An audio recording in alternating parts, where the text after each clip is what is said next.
여러분, 시나 소설 같은 문학뿐만 아니라 대중가요에도 가장 많이 나오는 주제가 무엇일까요? 바로 사랑입니다. 사랑이 무엇입니까? 사랑은 다양하고 복합적인 개념으로 한마디로 규정하기가 어렵습니다. 사랑의 형태가 다양하기 때문이죠. 부모와 자녀 간에 아끼고 위하며 소중히 여기는 마음, 연인 간에 애틋하게 그리워하며 열렬히 좋아하는 마음, 친구 간의 아름다운 우정, 하나님이 인간을 불쌍히 여기셔서 구원과 은혜를 베푸는 일 등 여러 가지죠. 사랑은 모든 관계의 기본입니다. 인간 사이의 관계뿐만 아니라 하나님과 우리의 관계도 사랑에서 출발합니다. 사랑 때문에 누군가는 기뻐하고 설레며 행복하지만 누군가는 아파하고 슬퍼하고 또 불행하기도 합니다. 그런데 잘못된 사랑으로 인해 비극으로 끝나는 관계도 있습니다. 그 예가 스토킹 살인이나 데이트 폭력입니다. 사귀고 있는 연인이나 헤어진 전 연인을 스토킹한다거나 또 교제 중에 물리적, 정서적 폭력을 가하는 데이트 폭력이 빈번하게 일어납니다. 사랑은 상대방에게 집착하고 소유하려는 비뚤어진 욕망이 아닙니다. 서로에 대한 존중과 신뢰와 헌신이 바탕이 되어야 하죠. 그런데 사랑한다는 이유로 가해지는 데이트 폭력이나 스토킹은 모두 잘못된 사랑에서 일어나는 비극입니다. 잘못된 사랑을 하게 된다면 그 결말은 불행으로 끝납니다. 결코 행복하지 못하죠. 오늘 성경에 나오는 솔로몬도 잘못된 사랑으로 인해 끝이 좋지 않습니다. 솔로몬은 과연 어떤 사랑을 하였을까요? 솔로몬 왕은 이스라엘 역사에서 가장 지혜롭고 부유하며 명성을 누리는 왕이었습니다. 그 어떤 왕도 솔로몬의 부귀 영화와 명성을 누린 왕이 없었죠.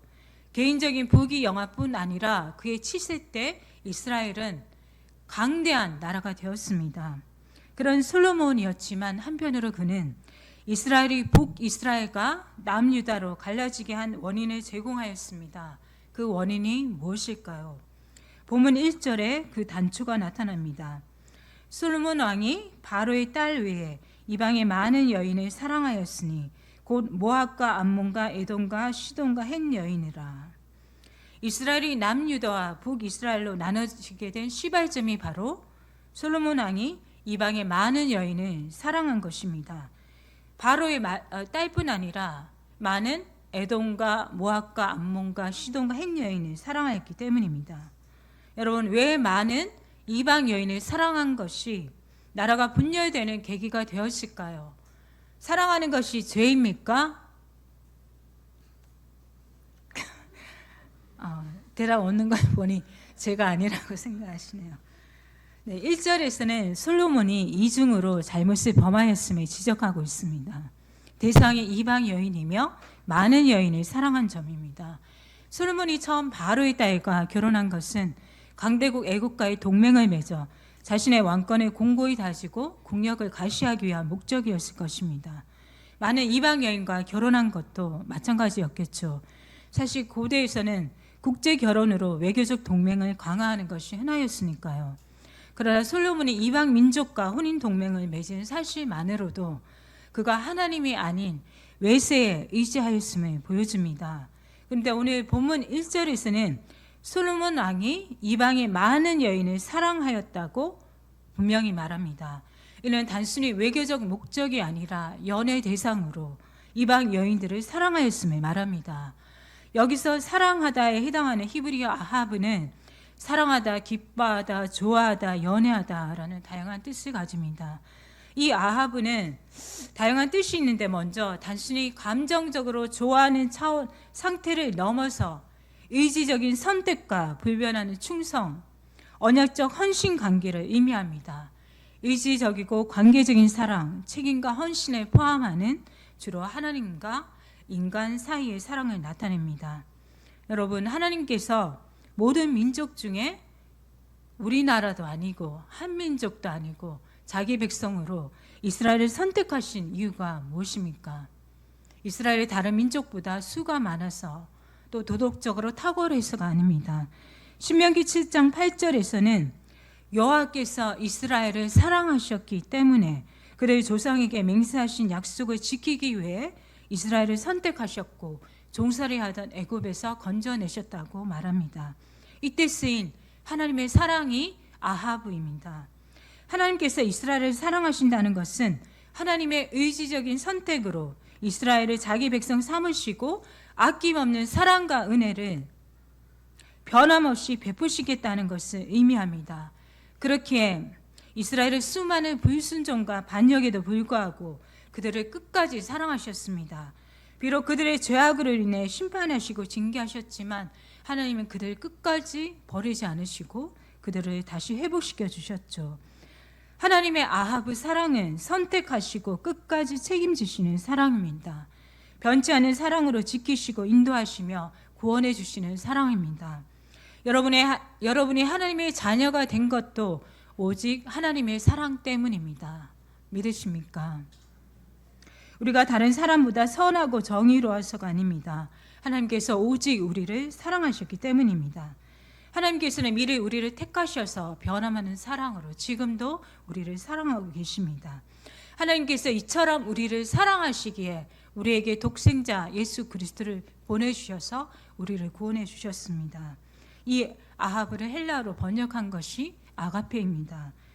우리의 선행이나 공로가 아니라 무조건적인 은혜로 주신 사랑, 이런 사랑을 저와 여러분이 하나님께로부터 받았습니다. 그러니 우리도 이런 사랑으로 하나님을 사랑해야 하지 않겠습니까? 하나님의 백성인 우리도 의지적으로 하나님을 사랑하고 하나님께 충성과 책임과 헌신을 다하는 것이 마땅합니다. 우리가 하나님을 사랑한다는 것은 감정적인 차원이나 말로만의 고백이 아니라 나의 전 존재를, 나의 삶을 하나님께 드리고 헌신하는 것입니다. 다시 말해 삶으로 나타나야 합니다. 예수님께서도 나의 계명을 지키는 자라야 나를 사랑하는 자니라고 말씀하셨습니다. 하나님의 말씀을 지키고 다른 데로 눈 돌리지 않고 오직 하나님을 향해 걷는 것이 아합의 실천입니다. 어떤 상황이 있어도 어떤 어려운 환경이 있어도 하나님만을 사랑하고 섬기기로 결단하는 것이죠. 한 고등학생 아이가 있었습니다. 이 아이가 여름 방학을 맞아서 학교에서 보충 수업을 하게 되었죠. 그런데 이 보충 수업을 시작하는 날이 바로 공교롭게도 교회에서 고등부 여름 수련회를 떠나는 날이었습니다. 그런데 이 아이가 어떤 선택을 하였을까요? 여러분, 어떤 선택을 하였을까요?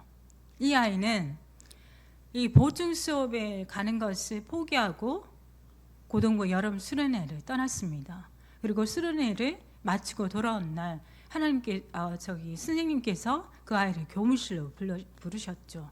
그 아이한테 왜 보충 수업에 빠졌는지, 실장이 너가 보충 수업 첫째 날부터 빠지면 어떻게 하냐고 그 아이를 야단치며 왜 빠졌는지 이유를 물었죠. 그런데 그 아이가 저는 교회에 고등부 수련회가 있어서 거기에 다녀왔습니다. 이렇게 말했습니다. 그때 스님께서 그 아이에게 하는 말이 너는 교회가 중요하나 학교가 중요하냐 이렇게 물었습니다. 그때 그 아이의 대답이 저는 당연히 교회가 중요합니다. 이런 말을 했다고 합니다. 그리고 그 아이가 자라나서 하나님의 말씀을 전하는 목회자가 되었다고 합니다. 여러분, 우리는 살아가면서 수많은 선택의 순간에 놓이게 됩니다. 그때 우리가 어떤 선택을 하느냐에 따라 그것이 우리가 하나님을 사랑하고 하나님을 섬기는 우리의 믿음의 선택이 되는 것입니다. 여러분이 수많은 선택 가운데에서 나의 욕심과 내 뜻을 따라 선택하는 것이 아니라 하나님이 원하시는 기뻐하시는 선택을 함으로써 여러분이 정말 하나님을 사랑하고 하나님을 섬긴다는 여러분의 믿음을 보여주시길 바랍니다. 또한 아하브는 부모와 자녀의 사랑, 연인 간의 사랑 등 매우 뜨겁고 친밀한 관계를 묘사할 때 쓰입니다. 바로 솔로몬이 이방 여인들과 결혼하며 그들을 사랑한 것이죠. 그러나 하나님께서는 어떤 이유로든 이방 민족과 결혼하는 것을 금지하셨습니다. 그 이유가 무엇일까요? 그 이유가 2절에 나옵니다. 우리 이것은 참으로 중요합니다. 우리 함께 읽도록 하겠습니다. 여호와께서 일찍이 이 여러 백성에 대하여 이스라엘 자손에게 말씀하시기를 너는 그들과 서로 통혼하지 말며 그들도 너희와 서로 통혼하게 하지 말라. 그들이 반드시 너희 마음을 돌려 그들의 신들을 따르게 하리라 하셨으나 솔로몬이 그들을 사랑하였더라. 일찍이는 신명기 7장 3절과 4절에서 40년의 긴 광야 생활 끝에 가나안 땅에 곧 들어가려는 이스라엘 백성에게 하나님께서 모세를 통해 미리 통혼에 대해 경고하신 것을 가리킵니다. 하나님께서 이방인과의 통혼을 금하신 이유가 무엇입니까? 그들이 반드시 너의 마음을 돌려 그들의 신들을 따르게 하리라. 여기서 반드시라는 말은 일어날 수도 있고 안 일어날 수도 있는 것이 아니라 필연적으로 꼭 일어나는 일이나 결과를 뜻합니다. 어떤 일이 반드시 일어난다는 겁니까? 이스라엘 백성이 이방인과 결혼하면 그 이방인 아내가 이방인 남편이 그들의 마음을 돌려서 자기들의 신을 따르게 할 것이라는 것입니다. 곧 그들의 신들을 섬기게 한다는 것, 우상숭배를 의미합니다. 여러분, 결혼은 그 자체로 완성됩니까? 그렇지 않죠. 서로 다른 환경에서 자라고 서로 다른 생각과 다른 습관을 가진 두 사람이 서로 맞춰가며 서로 양보하고 이해하는 과정을 거치게 됩니다. 마찬가지로 완전히 다른 문화와 다른 풍습, 다른 종교를 가진 이방 민족과 결혼하면 어떤 일이 일어날까요? 이스라엘 백성을 자연히 그들의 문화와 관습을 접하고 절충하거나 받아들이게 되고 종교까지 혼합될 수 있습니다.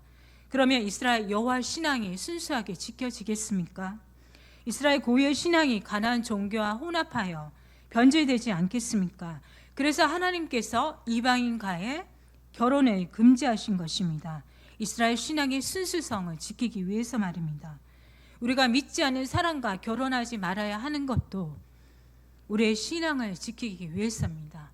정말 단단한 믿음을 가지고 믿지 않는 아내나 남편을 구원시킬 수 있는 그런 믿음이 있는 사람이라면 상관이 없죠. 여기서 돌려라는 말은 돌리다, 기울이게 하다, 유혹하다, 향하게 하다라는 뜻입니다. 이는 단순한 움직임이 아니라 방향을 바꾸는 행위입니다. 다시 말해 이스라엘 백성의 마음이 하나님에게서 다른 신들에게 기울어지도록 다른 우상들에게 향하도록 하는 것입니다. 오늘 여러분의 마음은 무엇에 기울어져 있습니까? 하나님입니까? 세상입니까? 누가 무엇이 여러분의 마음을 세상으로 돌리고 있습니까? 여러분의 마음을 유혹하는 게 무엇입니까? 재물이나 물질 혹은 명예나 세상의 인정에 마음이 향하고 있지 않습니까? 방향이 잘못되었다면 올바른 방향으로 되돌려야 합니다. 우리 인생의 방향은 오직 하나님을 향해 있어야 합니다.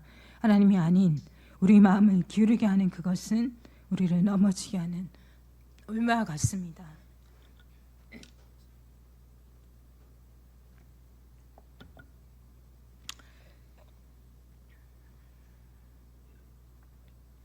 그런데 2절에서는 일찍이 하나님께서 통혼을 금지하였으나 솔로몬이 그들을 사랑하였더라고 말합니다. 이 구절의 히브리어 원문을 직역하면 솔로몬이 그들에게 굳게 붙어 사랑하였다 합니다. 여기서 굳게 붙다라는 히브리 말 다바크는 붙다, 달라붙다, 매달리다. 죄송합니다. 제가 목이 딱 아파서. 굳게 결합하다를 의미합니다. 다바크는 물리적으로 붙는다는 의미보다는 더 깊은 뜻으로 사용되는데 부부간의 깊은 관계나 사람 사이의 끈끈한 관계 그리고 하나님을 향해 매달리는 것을 의미합니다. 또한 마음과 뜻이 하나님을 떠나지 않고 굳게 붙어있는 상태일 때 하나님과 연합하다라는 의미로 사용됩니다. 그런데 솔로몬이 이방 민족과의 통혼 금지 명령을 알고도 외국 여자들과 결혼하였고 그들과 깊은 사랑에 빠진 것입니다. 이때부터 비극은 예견되었죠. 하나님을 사랑하고 하나님과 연합해야 할 솔로몬이 이방 여인들을 사랑하고 그들에게 집착하여 잠시도 떨어질 수 없는 사이가 되었으니 말입니다. 솔로몬이 이방 여인들을 얼마나 많이 좋아하였는지 3절에서는 그의 후궁이 700명, 첩이 300명이라고 합니다. 여러분, 그토록 많은 여인들이 한 명도 아니라 많은 여인들이 솔로몬의 마음을 훔치고 있었으니 그가 어떻게 하나님과 친밀한 관계에 있겠습니까? 여러분, 우리는 하나님으로부터 생명을 부여받았습니다. 하나님을 떠나서는 제대로 살 수 없습니다. 나뭇가지가 나무에서 분리되면 생명을 잃어버려 말라버립니다. 그렇듯이 우리가 생명의 근원이신 하나님에게 붙어 있지 않으면 우리는 생명을 잃게 됩니다. 예수님께서도 나는 포도나무요 너희는 가지라 그가 내 안에 내가 그 안에 거하면 사람이 열매를 많이 맺나니 나를 떠나서는 너희가 아무것도 할 수 없음이라 말씀하셨습니다. 예수님을 떠나는 순간부터 우리는 영적으로 말라가고 죽어갑니다. 세상과 마귀는 이방 여인들처럼 우리가 하나님께 붙어 있지 못하도록 우리를 하나님에게서 떨어뜨리도록 획책하고 유혹합니다. 지금 대적 마귀는 우는 사자같이 두루다니며 삼킬 자를 찾고 있습니다. 여러분, 영적인 잠에 취하거나 느슨하게 있을 때가 아닙니다. 정신 차리고 깨어 있어야 합니다. 여러분은 지금 무엇에 붙어 있습니까? 무엇과 강하게 결합하려고 했습니까? 우리는 그 어떤 것보다 하나님과 영적으로 친밀해지려고 애써야 합니다. 하나님께 가까이 붙어 있어야 합니다. 하나님과 연합해야 합니다. 어떻게 해요? 기도와 말씀을 통해서입니다. 기도는 하나님과의 연합을 유지하는 교제이며 말씀은 하나님과의 결합을 견고하게 하는 영적 접촉제입니다. 열왕기상 3장 3절에서는 솔로몬이 여호와를 사랑하고 그의 아버지 다윗의 법도를 행하였다고 말합니다. 다시 말해 그가 여호와를 사랑하고 사랑할 때는 아버지 다윗의 법도, 즉 하나님의 명령과 율법을 따라 살았습니다. 그러나 하나님이 아니라 많은 이방 여인들을 사랑하고부터는 하나님의 명령을 지키지 못했습니다. 하나님께서 일찍이 경고하신 일이 솔로몬에게 그대로 일어났습니다. 그가 사랑하는 많은 이방 여인들이 그를 어떻게 하였습니까? 4절을 보겠습니다. 솔로몬의 나이가 많을 때에 그의 여인들이 그의 마음을 돌려 다른 신들을 따르게 하였으므로 왕의 마음이 그의 아버지 다윗의 마음과 같지 아니하여 그의 하나님 여호와 앞에 온전하지 못하였으니 바로 그의 말년에 그의 이방 아내들이 솔로몬의 마음을 유혹하여 다른 신들을 따르게 하였습니다. 그가 사랑한 아내들이 그를 타락하게 하고 변절하게 만든 것이죠. 정말 사랑해야 할 대상을 사랑하지 않고 다른 것을 사랑했기 때문이죠. 결국 솔로몬의 마음이 자기 아버지 다윗의 마음같이 하나님을 향해 온전하지 못하게 되었습니다. 여러분, 온전하지 않다는 것은 하나님을 향해 마음이 나누어졌다는 것입니다. 마음이 오직 하나님을 향해 하나로 있어야 하는데 두 가지, 세 가지로 나눠 있다면 어떻게 하나님을 온전히 사랑할 수 있겠습니까? 하나님을 사랑하지 않고 다른 것을 사랑한다면 그것이 바로 우상 숭배입니다. 하나님이 아니라 다른 것에 마음이 가 있다면 우리의 마음은 어느 순간 하나님이 아닌 다른 것으로 가득하게 될 것입니다. 솔로몬이 다른 신들을 따른 것을 6절에서는 여호와의 눈앞에서 악을 행한 것이라고 말합니다. 여러분, 우리가 하나님을 사랑하지 않는 것도 우리의 악입니다. 또한 7절과 8절에서 그 솔로몬의 악행을 구체적으로 말씀하고 있습니다. 하나님의 성전을 지은 그가 이제는 예루살렘 동쪽 산에 모압의 가증한 우상 그못의 산당과 아몬의 우상 몰록의 산당을 지어 주었습니다. 이방 왕비들의 분향하고 제사들의 신전을 지어 주었죠. 참으로 기가 막힌 일입니다. 처음 왕이 되어 하나님께 지혜를 구하고 하나님의 성전을 지으며 하나님을 사랑했던 솔로몬이 어쩜 이렇게 타락하고 말았습니까? 이방 아내들과의 사랑에 탐닉하여 솔로몬의 지혜로운 통찰력과 분별력이 흐려졌습니다. 여러분, 금묵자흑이라는 사자성어가 있습니다. 악을 가까이 하는 사람은 검게 된다는 뜻으로 나쁜 사람을 가까이 하면 그 버릇에 물들기 쉽다는 말이죠. 애초에 이방 여인들과 결혼하지 않았으면 솔로몬이 하나님과의 언약을 저버리고 우상 숭배하지 않았을 것입니다. 한번 원칙이 무너지면 그 다음부터는 쉽습니다. 쉽게 타협하게 됩니다. 여러분의 마음을 하나님에게서 돌리게 만드는 이방 여인들이 무엇입니까? 그게 무엇이든 그것은 차츰차츰 여러분의 마음을 장악하게 되고 하나님에게서 떠나게 합니다. 9절에서는 솔로몬이 마음을 돌려 이스라엘의 하나님 여호와를 떠남으로라고 분명하게 말합니다. 하나님께서 일찍이 2번이나 솔로몬에게 나타나셔서 다른 신들을 따르지 말라고 당부하셨습니다. 그러나 그는 끝내 하나님의 명령을 지키지 않았죠. 그 결과 어떻게 되었습니까? 11절을 보면 여호와께서 솔로몬에게 말씀하시되 내게 이러한 일이 있었고 또 내가 내 언약과 내가 내게 명령한 법도를 지키지 아니하였으니 내가 반드시 이 나라를 내게서 빼앗아 내 신하에게 주리라. 하나님께서는 하나님의 언약과 법도를 지키지 않은 솔로몬에게서 나라를 빼앗아 그의 신하에게 주시겠다고 말씀하십니다. 곧 통일 왕국이 이스라엘이 분열되는 심판을 선포하셨습니다. 궁극적 원인이 무엇입니까? 사랑해야 할 하나님에게서 마음을 돌려 다른 것을 사랑하였기 때문이죠.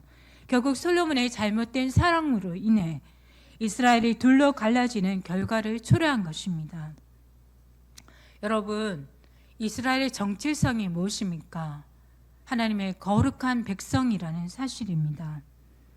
이스라엘은 하나님과 언약을 맺고 하나님만 사랑하고 하나님만 섬기기로 약속하였습니다. 그런 하나님의 백성이 하나님을 떠나서 다른 신들을 섬기는 것은 그들의 정체성을 잃어버리는 것입니다. 더 이상 그들이 하나님의 백성이 아니라는 것이죠. 이스라엘이 진정 하나님의 백성이라는 것은 그들이 하나님을 사랑하고 하나님을 경외하며 섬기는 데 있습니다. 우리도 동일합니다. 우리가 하나님의 백성이여 자녀라는 사실은 주일에 교회에 출석하고 예배하는 데 있지 않습니다. 진정으로 하나님을 사랑하고 하나님만을 섬기는가, 삶에서 드러나는 신실함, 온전한 믿음이 있습니다. 하나님을 사랑하고 온전한 믿음만이 하나님을 기쁘시게 합니다. 그래서 모세는 이스라엘 백성에게 너는 마음을 다하고 뜻을 다하고 힘을 다하여 내 하나님 여호와를 사랑하라고 권면했습니다. 우리가 할 수 있는 모든 힘과 정성과 마음과 노력을 다해 하나님을 사랑하라는 것입니다. 모세는 왜 이토록 마음과 뜻과 힘을 다해 하나님을 사랑하라고 명령하였을까요? 모세는 아내와 남편과 가족을 사랑하지 말라고 하는 게 아닙니다. 하나님을 사랑하지 않으면 반드시 하나님을 떠나게 되기 때문입니다. 그래서 하나님을 사랑하는 것이 최우선입니다. 가장 중요합니다. 하나님을 사랑해야만 우리가 다른 대상도, 사랑하는 가족도, 다른 대상도 올바로 사랑할 수가 있습니다. 여러분은 하나님을 진정 사랑하십니까? 세상 그 누구보다, 그 무엇보다 가장 사랑한다고 고백할 수 있습니까? 여러분의 자녀보다 더 사랑하십니까? 돈이나 물질보다 더 사랑하십니까? 오늘 내가 하나님보다 더 사랑하는 것이 없는지 돌아보십시오. 하나님보다 더 사랑하는 게 있다면 그것이 우리의 우상입니다. 우리를 하나님에게서 멀어지게 하고 우리를 넘어지게 하며 망하게 하는 올무여 걸림돌입니다. 입술로는 하나님을 사랑하고 섬긴다고 하지만 마음이 다른 것으로 가득하다면 우리는 다른 우상을 사랑하고 섬기고 있습니다. 하나님께서는 하나님의 백성이 우리의 마음이 온전히 하나님께로 향하기를 원하십니다. 여러분의 마음이 다른 데 가 있다면 하나님께로 마음을 돌리십시오. 여러분의 관심이 세상으로 향해 있다면 다시 하나님께로 기울이십시오. 삶의 정방향을 하나님께로 맞추십시오. 하나님과 더욱 친밀해지도록 하나님께 더욱 가까이 붙어 있도록 기도와 말씀에 힘쓰십시오. 여러분의 인생을 날마다 돌보시고 이끄시는 사랑의 하나님만을 평생 사랑하기로 결단하시길 바랍니다. 기도하겠습니다.